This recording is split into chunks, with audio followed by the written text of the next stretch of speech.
व नुसल्ली अला रसूलिहिल करीम अम्मा बाद। सामीन ज़ी कदर, उम्मीद है कि आप हज़रात खैर आफियत से होंगे। अल्हम्दुलिल्लाह, अल्लाह रब्बुल इज़्ज़त के फज़ल व करम से आप हज़रात के सामने एक मुख्तसर हदीस मुबारक लेकर हाज़िर हुआ हूँ। यह हदीस मुबारक के अंदर एक बहुत ही बड़ा सबक है, वो आखिर में इंशाअल्लाह आपको हदीस मुकम्मल होने के बाद बताऊँगा। हदीस मुबारक ये हज़रत इमाम अबू हनीफा रहमतुल्लाह अलैह से मरवी है। उन्होंने हज़रत अता रज़ी अल्लाह तआला से रिवायत की और उन्होंने चंद सहाबा से सुना। चंद सहाबा इकराम रज़ी अल्लाह तआला अन्हुम अजमाइन इरशाद फरमाते हैं कि एक मरतबा हज़रत अब्दुल्लाह बिन रवाह रज़ी अल्लाह तआला अन्हु की एक बांदी थी। उन्होंने अपनी उस बांदी के ज़िम्मे कुछ ज़िम्मेदारियाँ लगाई हुई थी। उन्हीं ज़िम्मेदारियों में से एक ज़िम्मेदारी ये थी कि वो उनकी बकरियों की हिफाजत करती थी और उनको चारा वगैरह डालती थी। तो उन्हीं बकरियों में से एक बकरी जो थी वो हज़रत अब्दुल्लाह बिन रवाह रज़ी अल्लाह तआला अन्हु की महबूब थी, यानी महबूब बकरी थी। जैसे कि हमारे जानवर होते हैं, उन्हीं जानवरों में से एक जानवर जो होता है जो हमें ज़्यादा पसंद आता है, हमारी नज़रों को अच्छा लगता है, तो इसी तरह हज़रत अब्दुल्लाह बिन रवाह रज़ी अल्लाह तआला अन्हु की जो एक बकरी थी वो उन्हें ज़्यादा महबूब थी बकरियों से। तो उन्होंने अपनी बांदी से इरशाद फरमाया हुआ था कि इस बकरी की खसूसन हिफाजत करनी है और इसके लिए चारे का भी अच्छा इंतज़ाम करना है। तो वो बांदी उनको अच्छा चारा खिलाती थी, तो इस वजह से वो बकरी क्या होगी, मोटी ताज़ी होगी। तो एक मरतबा ऐसा हुआ कि वो सारी बकरियां जंगल के अंदर चल रही थी, तो उन बकरियों पर भेड़िया ने हमला कर दिया। तो वो बकरी जो हज़रत अब्दुल्लाह बिन रवाह रज़ी अल्लाह तआला की महबूब बकरी थी, उसको भेड़िया ने कत्ल कर दिया, चीड़ फाड़ कर दिया और उसको खा गया।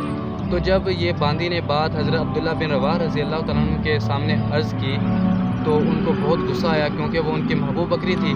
तो इस पर उन्होंने अपनी बांदी के मुंह पर तमाचा रसीद कर दिया।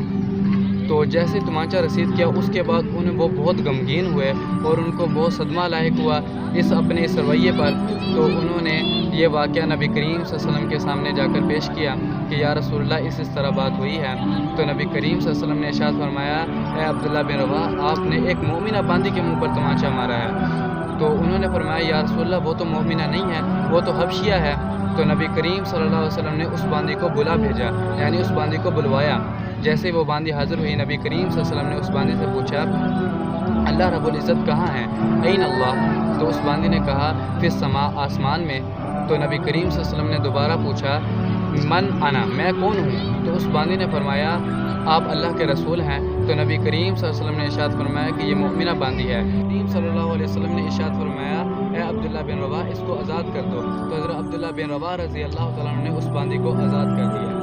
तो इस हदीस मुबारक से हमें ये सबक मिला कि हमारे जो मातहत लोग होते हैं उनके साथ हमें नरमी वाला मामला करना चाहिए, जितना हो सके उनके साथ नरमी वाला मामला करना चाहिए, क्योंकि वो भी हमारे पास किसी मजबूरी के अंदर हमारे पास काम कर रहे होते हैं, हमारे पास आए हुए होते हैं। आप देखें कि नबी करीम सल्लल्लाहु अलैहि वसल्लम ने एक जो बांदी थी उसके साथ भी इतना उसने सलूक करने का कहा कि अब्दुल्लाह बिन रवाह रज़ी अल्लाह तआला से इरशाद फरमाया कि इसको आज़ाद कर दो।